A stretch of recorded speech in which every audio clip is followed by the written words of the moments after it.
pagbalik ng totoong anak, kusa na akong nagparaya. Hindi ko inasahan na kung kailan handa na akong umalis sa mayamang pamilyang ito, siya pa mismo ang nagkusang hilingin na manatili ako. Hindi para makipag-agawan sa akin, at lalong hindi para sirain ako sa paningin ng lahat. Bakas sa mga mata niya ang labis na awa at pagmamalasakit sa akin. Kasi nung nakaraang buhay namin, nang matagpuan siya ng pamilya Jiang sa pinakakaawa-awa niyang kalagayan, nagkusa na rin akong umalis bilang huwad na anak. Noong mga panahong iyon, binago siya ng matinding hirap ng buhay, at tuluyan siyang nabulag ng nakakalulang yaman. Ang tanging inisip niya lang ay ang galit sa akin dahil inagaw ko raw ang pwesto niya sa loob ng mahigit 20 taon, at nakalimutan niya kung paano siya minahal ng mga umampon sa kanya. Kaya hinayaan niya lang akong umalis.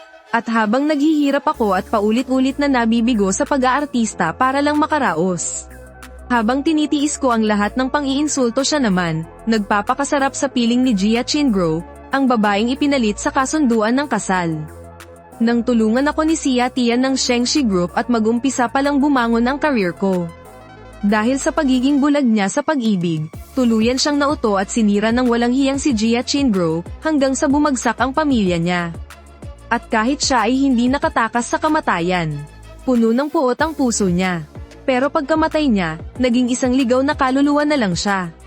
Wala nang may pakialam sa kanya. Wala ni isa sa mga tinuring niyang kaibigan ang naglakas loob na tumulong. Ako lang ang nagmakaawa kay Xia Tian na imbestigahan ang nangyari. Hanggang sa lumabas ang buong katotohanan. Naging wanted sa buong bansa si Jia Qingguo dahil sa pagpatay. Pero habang tumatakas siya, hinostage niya ako at sabay kaming nahulog sa kailaliman ng dagat.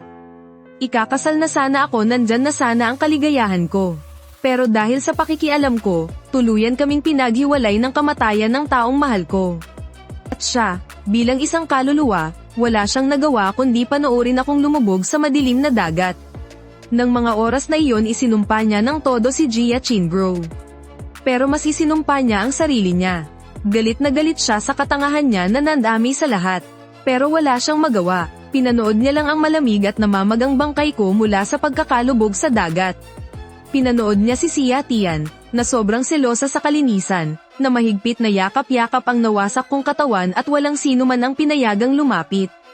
Sising-sisi siya, pero ang talagang sumaira at dumurog sa katinoan niya ay nung makita niya ang kwintas na nahulog mula sa bangkay ko, ang kwintas na may nakaukit na kalahating disenyo. Nang makita niya iyon, tuluyang gumuho ang mundo niya. Ako pala ang nagligtas sa buhay niya noong bata pa siya. Wala naman talaga akong ginawang masama. Iniligtas ko pa nga siya. Pero dahil sa walang kwenta at bulag niyang selos, akong isang laki sa layaw na anak mayaman, ay tuluyang nawalan ng dignidad. Nawalan ng kinang ang buhay ko hanggang sa nauwi sa kamatayan. Sa mga sandaling iyon, parang biglang tumigil at natahimik ang buong mundo. Tanging walang hanggang pagsisisi ang unti-unting kumakain sa kanya. Gusto niyang maghiganti. Gusto niyang bawiin ang lahat. Hindi dapat ganito ang nangyari. Hindi ganito dapat nagtapos ang lahat. Siguro, naawa ang Diyos. O baka naramdaman niya ang kawalang katarungan ko, kaya binigyan siya ng pangalawang pagkakataon. Sa pagkakataong ito, siya na mismo ang haharap sa lahat ng balakid para sa akin. Poprotektahan niya ang mga pangarap ko, at sisiguraduhing wala nang hahadlang sa pagmamahalan namin ng babaeng mahal ko. At tungkol naman sa mga walang hiyang nanira sa amin, isinumpa niyang walang makakatakas ni isa sa kanila. Kinabukasan, sobrang tigas ng naging desisyon ni Jiang Chuan. Napilitan tuloy ang mga magulang niya na pormal na ipawalang bisa ang kasunduan sa pamilya Jia sa mismong harap ng maraming tao sa handaan. Pareng Jia, hindi naman sa walang galang ang pamilya Jiang. Pero sadyang hindi na talaga pwedeng ituloy ang kasalang ito. Masyado nang naghirap si Jiang Chuan sa labas. Gusto lang namin siyang makabawi. At tungkol naman kay Jiang Yu, hindi namin siya kadugo, at nasa tamang edad na rin siya. Wala na kami sa lugar para makialam pa sa career niya. Gusto niya ang pag-aartista. Dati, nagpaparaya kami para sa pamilya. Pero ngayon, nandyan na si Jiang Chuan. Gusto naming suportahan ang mga pangarap niya. Kaya kalimutan na lang natin ang kasal na to. Pagkasabi nito, hindi pa man lang nakakapag-react ang mga magulang ni Jia. Tarantang-taranta agad si Jia Qingguo. Kung makakansela ang kasal na to, paano na ang shares niya sa Jiang Group? Bigla siyang napatayo. At bakas ang matinding kaba sa boses. Tito Jiang, parang awa nyo na, huwag nating itigil ang kasal. Alam ko pong kababalik lang ni Jiang Chuan at siguro ay naninibago pa siya. Pero ideya po ng mga magulang ko na magpalit ng pakakasalan. Wala po talaga akong balak na ganun. Wala namang problema kung mag-artista si Jiang Yu. Pwede naman po kaming magpakasal ng patago. Tsaka, hindi pa siya tapos magsalita, nang biglang tumayo si Jiang Chuan at pak. Isang malakas na sampal ang dama po sa mukha niya. Sinungaling ka, minahal ka ng totoo ni Jiang Yu. Tapos gusto mo pang lokohin ang mga magulang ko pati na siya. Pues, ngayon din, linawin natin ang lahat sa harap mismo ng mga magulang mo. Humarap si Jiang Chuan sa mga magulang ni Jia, at ngumisi ng nakakainsulto. Siguro naman alam nyo na bago ako bumalik sa pamilyang to, naranasan ko ng gumawa ng kahit anong marumi at nakakapagod na trabaho. Nagkataong naging waiter pa nga ako sa isang hotel. Baka walang alam ang iba. Pero alam na alam ko ang mga kalakaran. Kayong mga donya ng mga mayamang pamilya. Sanay na sanay kayong kumuha at magbayad ng mga lalaking artista at estudyante, di ba? Pagkasabi nito, nanlaki ang mga mata ni Jia Qingguo sa matinding takot. Hindi man lang sumagi sa panaginip niya, na ang kababalik lang na tagapagmana ay alam ang lahat ng mga baho niya. Kaya pala sa unang tingin pa lang, gusto na siyang patayin ng mga titig nito. Tapos nasira na ang lahat. Sana hindi na lang siya tumuntong sa pamamahay ng mga Jiang ngayong araw. Sagad hanggang buto ang pagsisisi niya. Pero malamig lang na suminghal si Jiang Chuan. At kung bakit ko binanggit ang tungkol dito? Aba, syempre dahil sa'yo. Señorita Jia Qingguo. Hindi naman ako nagkakamali, di ba? Kahapon lang bago ako formal na ipakilala sa pamilya. Naglinis pa ako ng kwartong iniwan ng mga bisita. At ang tindi ng tadhana. Yung kwartong sobrang sangsang ng amoy. Pangalan at ID mo mismo ang nakarehistro doon, Señorita Jia. Oh, di ba ang galing? Nagtatrabaho lang ako, tapos malalaman kong nag-check-in sa motel ang sanay mapapangasawa ng pamilya namin kasama ang ibang lalaki. Pang telenovela ang eksena, no? Sobrang nakakadiri sa totoo lang. Pagkarinig ko noon, biglang naglaho ang dugo sa mukha ko. Hindi ako makapaniwalang napanganga at tinitigan si Jia Qingguo. Kahit naman wala akong masyadong nararamdaman para sa kanya. Dala niya ang pangalan bilang fiancé ko. Ang kapal ng mukha niyang magtaksil ng ganoon kalala. Nalaman pa mismo ng mga empleyado ng hotel. Kilabot ang naramdaman ko sa buong katawan. Kung hindi pa dumating si kuya para ibunyag ang lahat ng to malamang sirang-sira na ang buong buhay ko sa kamay ng babaeng yan. Sa isang iglap, nanlamig ang mga kamay at paa ko. Napansin ni Kuya Jiang Chuan na balisa ako. Kaya agad siyang lumapit at tumabi sa akin. Hinawakan niya ng mahigpit ang kamay ko. Huwag kang matakot, nandito si kuya. Hinding-hindi kita hahayaang makasal sa basurang yan. Hindi siya nararapat sa'yo. Sa kabilang banda, sumabog sa galit si Papa. At agad na pinalayas ang mga bisita. Ang anak ko, ay hinding-hindi magpapakasal sa isang basurang tulad mo. Salita lang naman ang pinanghawakan natin sa kasal na to. Kaya ako, si Jiang Zhenghao, ay nagdedeklara ngayon mismo. Kanselado na ang kasunduan namin ng pamilya nyo. Bitbitin nyo na ang basura nyong anak, at lumayas kayo sa pamamahay ko. Young Master Jiang, isa lang po itong malaking maling akala. Hindi po ako ang taong yun. Kaya ko pong magpaliwanag, nakakagulat, pero nagpupumilit pa ring ilusot ni Jia Qingguo ang kasinungalingan niya. Biglang sumugod si Jiang Chuan at sinampal siya ng napakalakas, kaya halos gamulong siya palabas ng pinto. Anong akala niya sa sarili niya? Isang malaking basura. Maliit lang ang pamilya Jiang, kaya hindi namin kailangan ng isang katulad mo rito. Hindi pa man siya tapos magsalita, pabagsak na niyang isinara ang pinto. Tuluyan nitong tinakpan ng boses niya sa labas, kasabay ng isang malakas na kalabog. Nakakabinging katahimikan ang bomb-alot sa sala. Kaming tatlo ay naiwang tulala. Sa mabilis at sunod-sunod na ginawa ni Jiang Chuan. Kuya, masakit pa ba ang kamay mo? Basag ko sa nakakabinging katahimikan. Tiningnan ni Jiang Chuan ang namumula niyang palad, at mahinang natawa. Pareho lang pala ang balik ng puwersa. Hindi nga nagsinungaling ang teacher ko sa physics. Nang maitaboy na ang pamilya Jia, muli kaming naupo. Sa wakas, pwede na kaming mag-usap ng maayos. Nang marinig kong pumayag sina mama at papa na pumasok ako sa showbiz. Biglang nagliwanag ang mga mata ko at mabilis kong tinanong. Totoo ba? Pumapayag na talaga kayo? Namumula ang mga mata ni Mama Jiang, at bakas sa mukha niya ang matinding pag-aalala. Magulo ang mundong iyan pero dahil alam kong ito ang talagang gusto mo. Yuyu, pumapayag na kami. Kailangan mong alaga ang mabuti ang sarili mo, naiintindihan mo ba? Sunod-sunod akong tumango. Sa sobrang saya, wala man lang akong masabi. May pagkakataon na talaga akong abutin ang mga pangarap ko.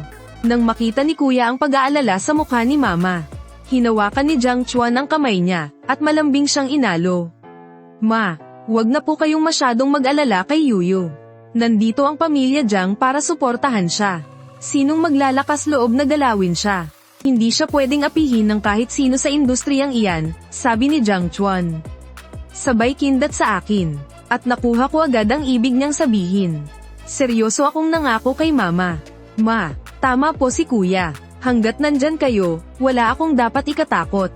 Aalagaan ko po ng mabuti ang sarili ko. Pangarap ko po talaga ang pag-arte. At gagawin ko ang lahat para rito. Magtiwala po kayo sa akin. Kumalma rin sa wakas si Mama. Saka naman humarap si Jiang Chuan kay Papa. Pa, payag na po akong pamahalaan ang kumpanya. Pero wala pa po akong alam sa pagnenegosyo. Kailangan ko pa ng oras para matuto at masanay. Kaya pansamantala, pasensya na po kung kayo pa rin ang kailangang humawak nito. Maraming salamat po, Pa. Pagkaalis ni na Mama at Papa, hindi ko na napigilan ang aking mga luha. Basag ang boses ko. Kuya, salamat, ako na nga ang umangkin sa buhay na dapat ay sa iyo. Pero ako pa rin ang palagi mong iniisip. Inabot ni Jiang Chuan ang mukha ko, para panasan ang mga luha ko. Punong-puno ng lamang pero may diin ang boses niya. Bakit ka umiiyak? Tahan na, ako ang kuya mo. Tungkulin kong protektahan ka. Isang aksidente lang ang nangyaring pagpapalit ng pagkatao natin. Kailanman ay hindi ako nagtanim ng sama ng loob sa iyo. Noong nabubuhay pa ang mga magulang mo, ibinigay nila sa akin ang lahat ng kaya nilang ibigay. Ngayong wala na sila, ang pamilya Jiang ang magiging pamilya mo. Kami ni na Mama at Papa ang pamilya mo. Hanggat nandito kami, malaya mong maaabot ang lahat ng mga pangarap mo. Kami ang laging nandito, para sumuporta sa iyo, sabi ni Jiang Chuan. Nagbalik sa alaala niya ang malagim na sinapit noong nakaraang buhay kaya seryoso siyang nagbilin. Jiang Yu, malalim at magulo ang mundo ng showbiz. Huwag kang basta-basta susugod dahil lang sa bugso ng damdamin. Kailangan mong maging maingat at suriing mabuti ang pipiliin mong kumpanya at manager. Naiintindihan mo ba? Pagdating ng hapon, pag-uwi ni Jiang Chuan, may kasama siyang isang babaeng hindi ko kilala. Habang nagpapalit ng sapatos, tinawag niya ito papasok. Jiang Yu, halika rito. Siya ang nakuha kong expert para tumulong. Pinag-aaral ako ni Papa sa pagpapatakbo ng kumpanya pero paano ko naman gagawin yun, wala akong alam doon. Kaya para hindi mabaygo si Papa, sadyang naghanap talaga ako ng taong magaling rito. Huwag mong mamaliitin yan dahil bata pa, napakagaling niyan. Kabi-kabilang pakiusap at matinding hirap ang pinagdaanan ko bago ko siya napapayag. Habang nagpapaliwanag si Jiang Chuan, ang kasama niyang si Chiyo ay tahimik at palihim na pinagmamasdan ako at bakas ang matinding gulat sa mga mata niya nang mapatingin siya sa kaliwang pulso ko. Suot ko roon ang isang itim na bracelet. Ang mga butil na ito ay halos katulad noong sa big boss nilang si Sia. Tiyan, halos walang pinagkaiba sa suot nito sa pulso. Pero ang suot ko ay isa lang magaspang at murang bracelet na gawa sa butil ng kahoy. Na para bang pinulot lang sa tabi-tabi at basta-bastang tiningkal. Pero para sa boss nila itinuturing niya tong isang napakahalagang kayamanan. Kaya naman pala siya pinadala rito ng boss nila. Kahit pa kailangan niyang magtiyaga sa tabi ng isang lalaking halatang may toyo sa utak. Habang palihim na nakikinig si Chiyo sa usapan. Nang marinig niyang gusto kong pumasok sa showbiz, agad na nagliwanag ang mga mata niya. Talagang kinakampihan ako ng langit. Kung hindi ko pa siya madadala sa kumpanya namin, ano pang silbi ng pagiging special assistant ko sa CEO? Tumikim siya, at kusa siyang humakbang palapit. Pasensya na po sa pang-aabala. Maaari po bang sumingit, kung gusto po ng young master na ito na pumasok sa showbiz? Baka gusto nyo pong subukan ang Shinto Entertainment. Itinataya ko ang buong pagkatao ko. Wala na kayong hahanapin pang iba sa buong industriya na mas tapat at mas magbibigay ng magandang kinabukasan kaysa sa Shinto. Nang marinig ito ni Jiang Chuan agad ding nagliwanag ang mga mata niya. Ang pagdala niya kay Chiyu rito ito talaga ang patago niyang plano mulat sa Paul.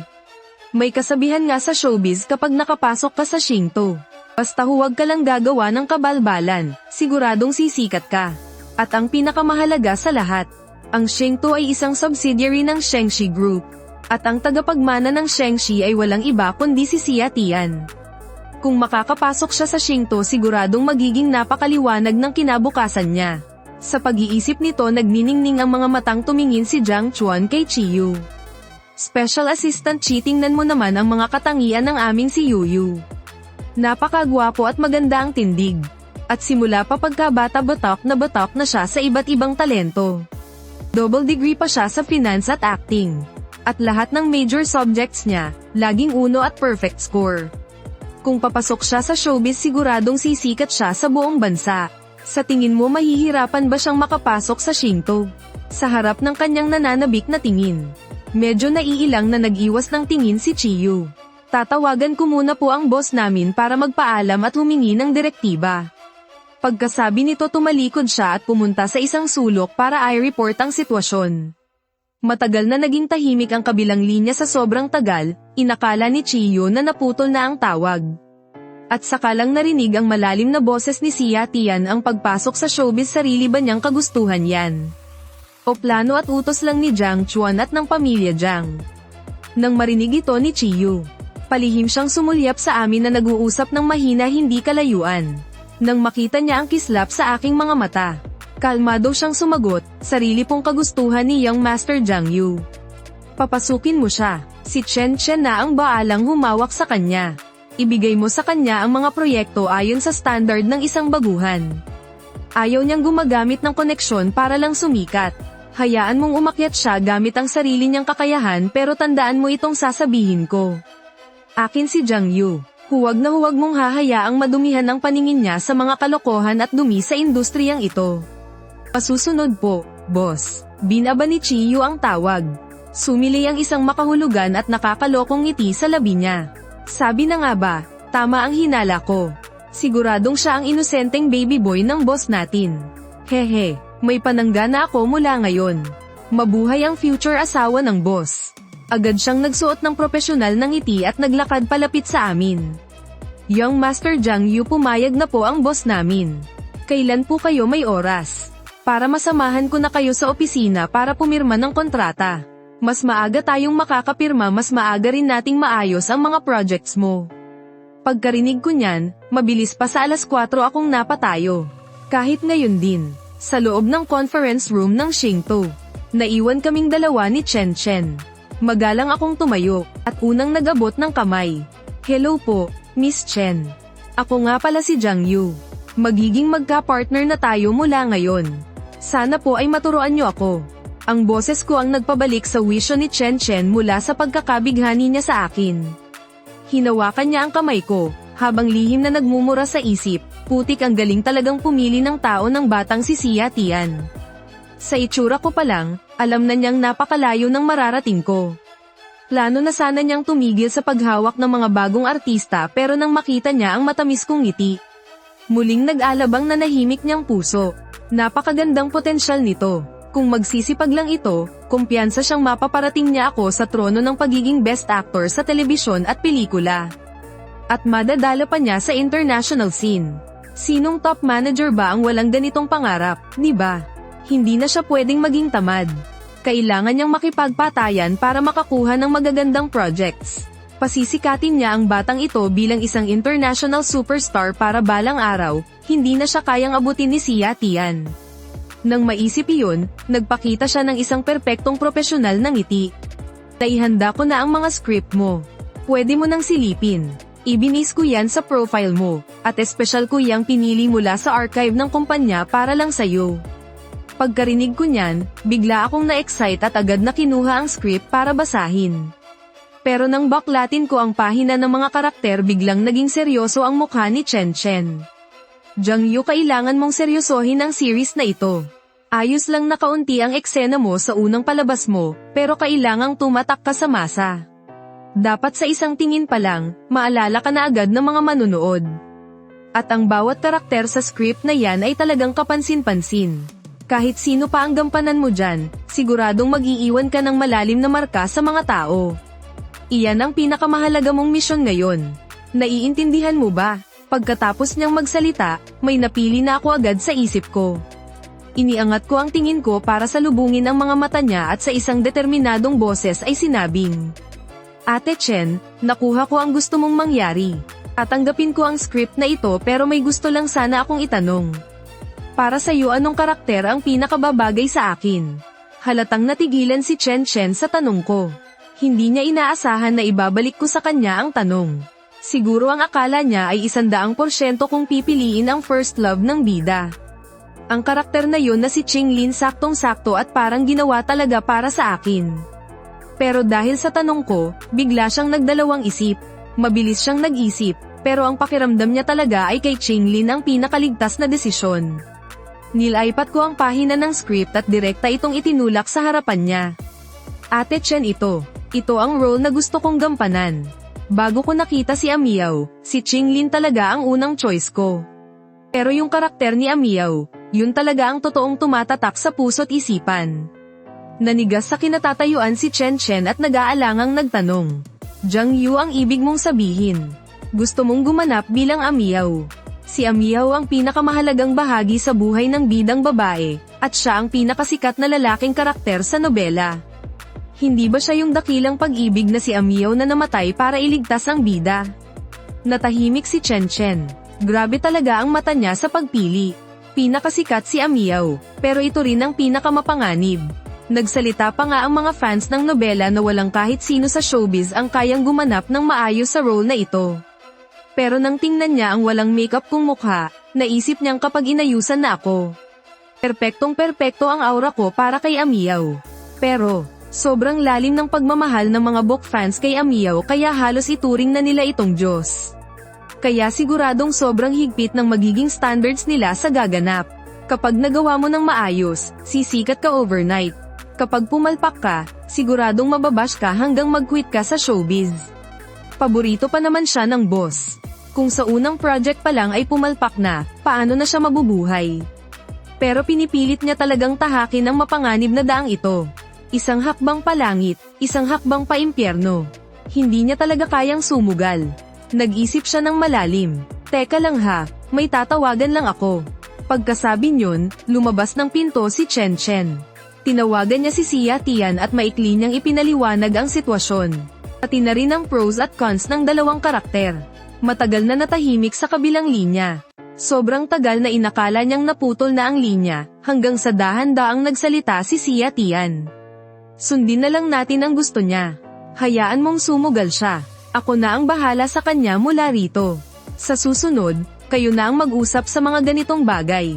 Hindi mo na kailangang itanong pa sa akin ang lahat, Chen Chen. Tiwala ako sa kanya, kaya dapat magtiwala ka rin sa artistang hawak mo. Pagkasabi niyon, mabilis na binaba ni Xia Tian ang tawag. Napabuntong hininga na lang si Chen Chen habang sapo ang noo. Iniisip na parehong napakalakas ng loob ng dalawang ito. Hayaan na nga, tama naman ang boss. Kailangan kong magtiwala, malay natin, mamangha talaga silang lahat sa acting ko. At sumikat ako ng todo dahil lang sa isang role. At dahil sa dami ng fans ni Amiao at ng Shanlu. Siguradong mas pabor sa career ko ang gumanap bilang Amiao. Habang iniisip ko ito, biglang pumasok si Chen Chen at sinabi sa akin, Jiang Yu. Sundin natin ang gusto mo. Kukunin natin si Amiao. Mag-ayos ka na at pupunta tayo sa set, patuloy niya. Masyadong sikat ang karakter ni Amiao kaya kailangan mo munang mag-audition. Kapag nakapasa ka, pipirma agad tayo ng kontrata, at kukuha na rin tayo ng character photos. Magsisimula na kasi ang shoot sa katapusan ng buwan. Kapag na-finalize na natin ito, ilalabas ko na ang balita tungkol sa iba pang roles. Pagkatapos, ipinagmaneho ako ni Chen Chen papunta sa Film City. Pagbaba ng sasakyan, nakabuntot ako sa kanya habang nilalagpasan namin ang mga nagmamadaling staff. Hanggang sa makita namin si Director Lee. Sinenyasan ako ni Chen Chen na lumapit at bumati. Director Lee, long time no see. Pagkarinig nito, napatingin si Li Feng at halatang nagulat nang makita si Chen Chen. Nag-aalangan siyang nagtanong, Ikaw ba yan, ang sikat na manager Chen? Anong hangin ang nagdala sa'yo rito? Kumaway si Chen. Maliit na bagay. Siya nga pala ang bago kong alaga. Gusto niyang bumida sa Sianlu mo, kaya dinala ko siya para mag-audition. Nagulat si Direk Lee, di ba't medyo nagretiro na si Chen? At hindi na siya tumatanggap ng mga baguhan.